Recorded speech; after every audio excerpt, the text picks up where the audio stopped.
BJP के खिलाफ उतरा पूरा विपक्ष। चीन सीमा पर विवाद और बढ़ा, पीएम मोदी निशाने पर। विपक्षी दलों ने खोला बीजेपी के खिलाफ मोर्चा। चीन सीमाओं पे हम नेताओं को ले चलो, विपक्षी पार्टियों का ऐलान। ओवैसी, तेजस्वी यादव और कांग्रेस के मल्लिकार्जुन खड़गे ने बीजेपी को घेर लिया। ओवैसी के ऐलान से विपक्षी दल कैसे हो गए एक। अरुणाचल प्रदेश के तवांग में वास्तविक निरंतर रेखा LAC पर चीन के साथ हुई सैन्य हड़प पर हंगामा मचा हुआ है। विपक्ष की मांग पर रक्षा मंत्री राजनाथ सिंह ने संसद में बयान देकर देश को स्थिति से अवगत कराया।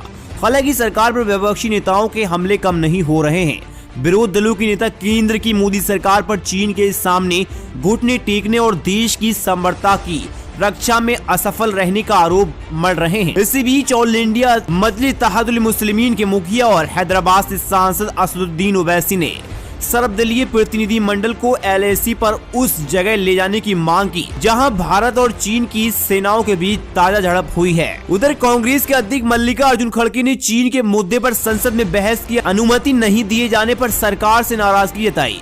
उन्होंने कहा, सरकार न तो सवालों की जवाब देना चाहती है और न ही इस पर चर्चा को ही तैयार है। ध्यान रहे कि रक्षा मंत्री राजनाथ सिंह के बयान के बाद विपक्षी दलों ने लोकसभा की कार्यवाही का बहिष्कार किया। इस बीच बिहार के उप मुख्यमंत्री तेजस्वी यादव ने बेहद सदी प्रतिक्रिया दी। उन्होंने कहा, भारतीय सेना पर पूरा भरोसा है कि वह हमारी सीमाओं को सुरक्षित रखेगी। ओवैसी ने मीडिया से बातचीत में कहा, सरकार चीन की अतिक्रमणीय नीतियों पर पर्दा डालने की कोशिश कर रही है। उन्होंने कहा, देश के प्रधानमंत्री राजनीतिक नेतृत्व के मामले में नाकाम साबित हो रहे हैं।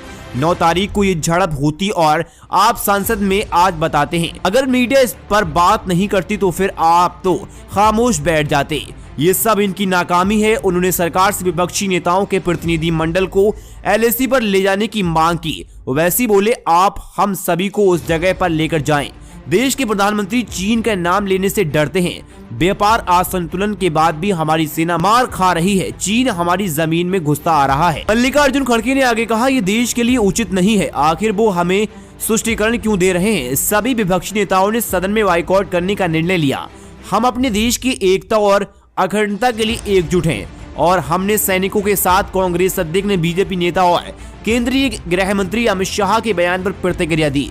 उन्होंने कहा, राजीव गांधी फाउंडेशन को चीन से मिली फंडिंग और FCR लाइसेंस कैंसिल होने का इस मुद्दे से कोई लेना देना नहीं है।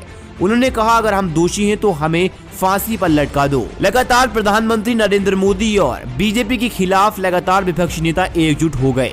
इस रिपोर्ट के बारे में आपकी जो भी राय हमें कमेंट में जरूर बताएं।